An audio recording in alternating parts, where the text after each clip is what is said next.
Drop it.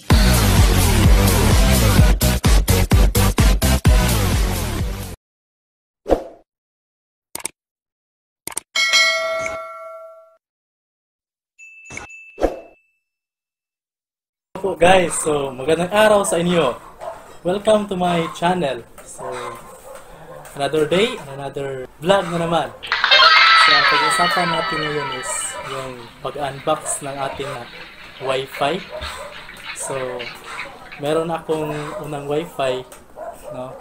So ito ay ang PLDT Home Prepaid Wi-Fi. So, I think na-disconnect na ito kasi ang tagal-tagal nang hindi ko na nagamit ito. So, almost 1 year na hindi ko na nagamit ito. So, meron tayong Wi-Fi ngayon. Pocket Wi-Fi. LTE Pocket Wi-Fi sa Smart. Bago ito. So, halina, samahan niyo ako. I-unbox natin ito. Okay, so buksan natin.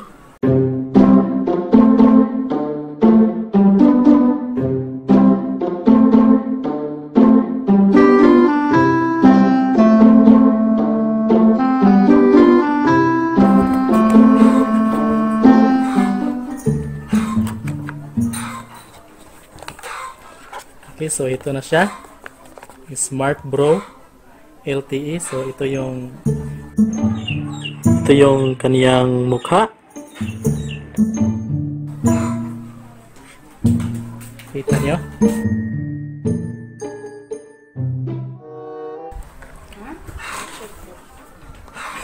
Okay, so kunin natin. So siya, oh. Handy lang siya, handy. No? So madadala mo siya kahit saan ka pumunta. So maganda tong Wi-Fi na to. So meron din siyang charger. Okay, so meron siyang cord. Of course, meron rin siyang mga card, no? Meron siyang guide dito kung paano gamitin ang ating pocket Wi-Fi. So, ang kagandahan lang nito guys is meron siyang free, no, with Surfmax 250 800 MB per day for 7 days. So, ito yung kumbaga freebie nila. So, ito yung kagandahan dito. So, buksan na natin. So, ito yung mga guide, no? Kung paano mo i-install yung Wi-Fi mo. Okay?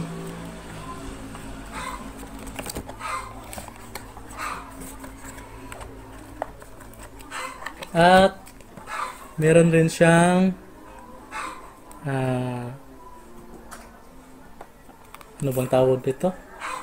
So, meron siyang kumbaga yung load nila na ibibigay through card. So, this is item not for sale. So, this is 250 daw for 7 days. So, ito yung free load na binibigay ng Smart Pocket Wi-Fi. So, ito na yung SIM card nila, no? Smart Bro rin ang SIM card nila. Smart Bro. And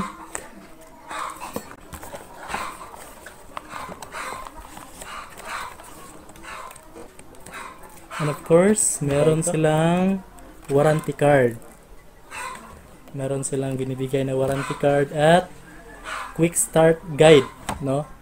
So, parang details to sa kanilang pocket Wi-Fi. So, kung kanina, ito lang yung introduction, no? Kung paano i-install yung basic installation sa ating Wi-Fi. So, ito yung kumbaga parang detalye, no? So, sinasaad dito kung anong pangailangan nating wifi, no? Specifically. So ito siya. Okay, so yan ang ating smart pocket wifi. Okay, so ito yung ating wifi, no? So dito yung sinasabing may reset, no? So reset, dito yung WPS, dito yung power natin. So dito sa reset, no? Dito sa reset, dito natin i-insert yung ating SIM card ng ating smart pocket wifi. So ang gagawin ko ngayon is yung i-insert ko na SIM is hindi yung kaniyang freebie, no? O hindi yung kaniyang package, kung hindi yung SIM card na smart regular SIM, kasi may load yon, 7 days. So 7 days yung load natin. Ito pala yung asawa ko, maganda.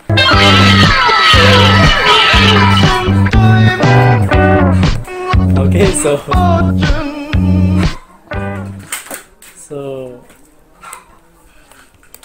dito natin insert yung SIM natin, no? So hindi ko muna bubuksan to kasi pag binuksan ko tong SIM na to, i-insert ko dyan, ma-activate siya. So yung 7 days hindi ko pa pala gagamitin yun kasi may load pa ako sa ibang SIM ko na smart regular SIM. So yun muna ang gagamitin natin, guys. Okay, sa ating PLDT home prepaid, no? Mas malaki ito. Buksan natin.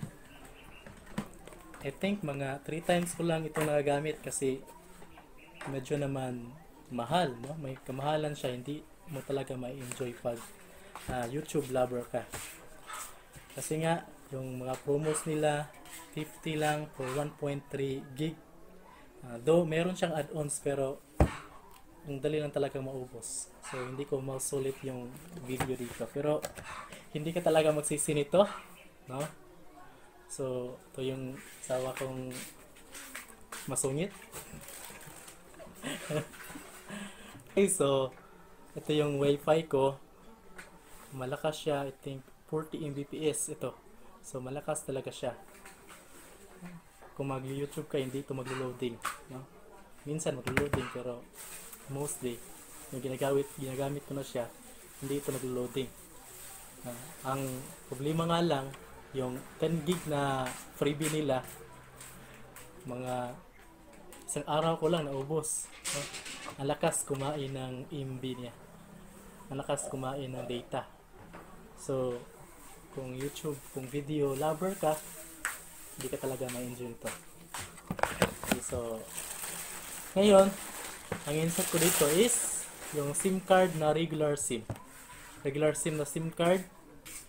So kunin ko na. Okay guys, so ito na siya. Bubuksan na natin, no? So nandito sa cellphone ang aking SIM card na 5G, no? So bago rin siyang SIM card. So i-insert natin, tingnan natin, i-insert natin dito sa ating smart pocket wifi. So kung obra kaya siya. Okay?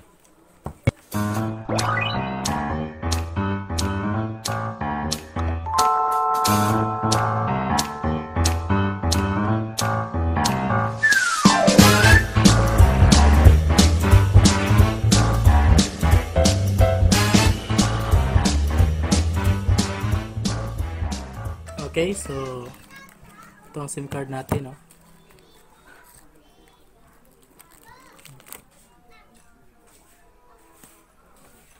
Smart 5G. Hindi makafocus. Kita niyo? Hindi.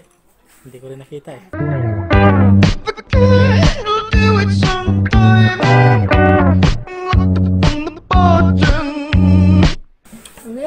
Bayan na ba? 5G yan, 5G. Okay, so tingnan natin ngayon, i-insert natin dito sa ating ating Smart Pocket Wi-Fi. Kung ano kayang resulta sa ating experiment.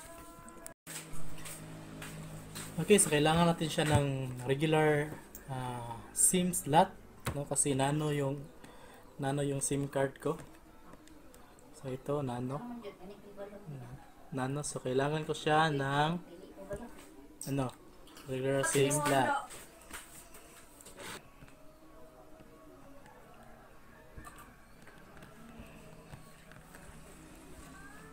Okay, ito na siya. Gawin natin yan is i-insert natin sa ating Smart Pocket Wi-Fi. So ito yung regular cat SIM.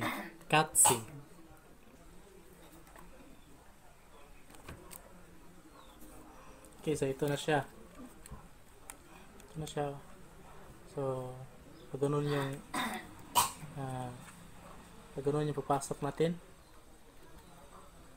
Okay, kailangan natin i-press ng gusto. Okay, so yun. Okay na ang SIM card natin. Pwede natin siyang i-try. Okay, again, meron ditong Wi-Fi SSID at saka merong password, no, nakalagay. So kung bumili kayo nito, first makikita niyo dyan.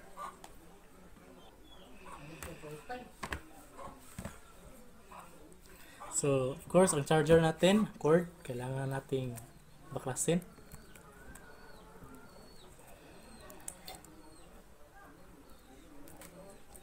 So, ito ay regular USB, micro USB. At of course, USB rin na regular USB, micro USB at regular USB yung cord niya.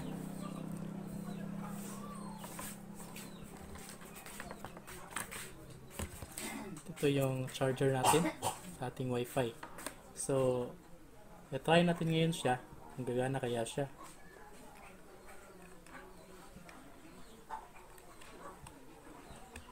Okay? So, okay na. Okay, so ito na yung extension wire natin. So, kailangan natin siyang isasaksak.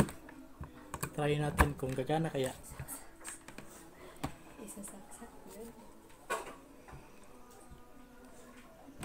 Okay. Ito na siya. So, buksan natin. Okay, nagcha-charge siya. Kita nyo? Charge siya.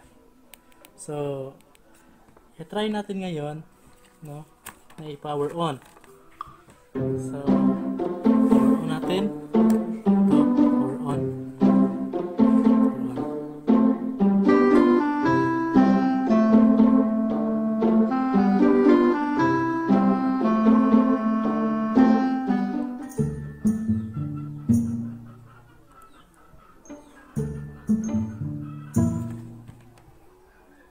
Okay, so may nakalagay welcome Smart sa kanyang screen. So ito yung logo nila, Smart. Tingnan natin kung anong display niya sa kanyang screen. So na-amaze ako dito guys kasi meron siyang screen. Makita mo kung gagana, kung malapit na siyang ma-lowbat, no? So ganun. Of course, so pinapakita na yung SSID Smart bro. So sabi niya no service. So mobile number andito rin, pero I think hindi niya binabasa yung SIM card natin kasi no service eh. Connecting. Okay, so ayan na. So binabasa na niya, Smart. At makikita mo talaga yung kaniyang signal. At 4G siya. So, that is 0.0 MB.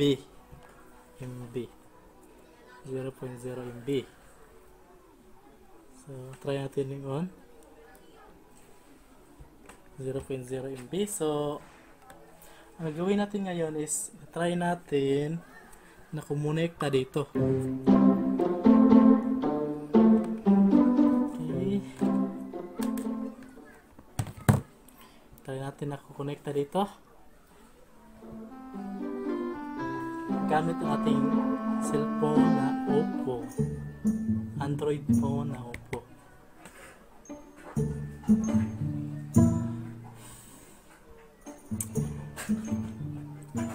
Okay, nag-4 on na siya. Okay, so ito na. Ito na yung menu ko. Okay, so open tayo ng Wi-Fi. So, punta tayo ng Smart Bro. Ito yung ating packet Wi-Fi. At i-type natin yung ating password. So, sa akin is naka-default pa. So, again, pwede nyo puntahan sa likod ng inyong Wi-Fi. Doon makikita nyo ang default password. At pwede nyo ring i-change gamit ang yung gadget. So, tignan nyo yung guide kung paano mag-change ng password. So, yun na. Okay, so kumukonekta na. Punta tayo ng YouTube. Okay, so ayun. YouTube. Okay, so humanap tayo ng video na pwede nating i-play. Pero hindi ko lang ito i-volume kaysa kasi baka makapiright tayo. Okay, so saan kaya dito? Okay, so ito na lang. Okay, try natin. Okay, so nakikita natin. No, so uma-advance yung kaniyang puting line. So, ayan, that is indicated na malakas siya the first time. So, take note, hindi ito yung SIM card na package nila. Ito yung ordinary SIM lang na in-insert natin sa ating packet Wi-Fi. So, ayan lang guys. Ganun lang kasimple. So, medyo okay rin. Medyo comfortable na dalhin natin yung packet Wi-Fi kahit saan.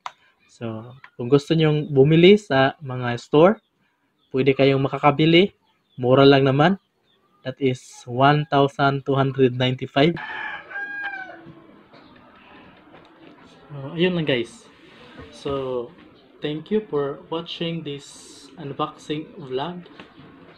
So, almost 500 na rin ang ating subscriber. So, thank you for subscriber na stay sa akin.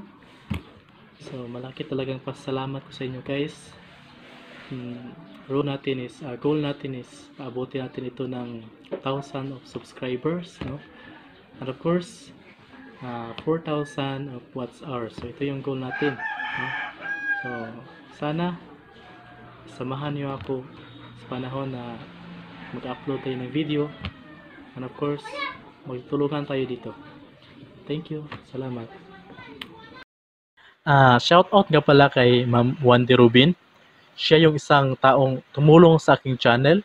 Thank you very much, ma'am.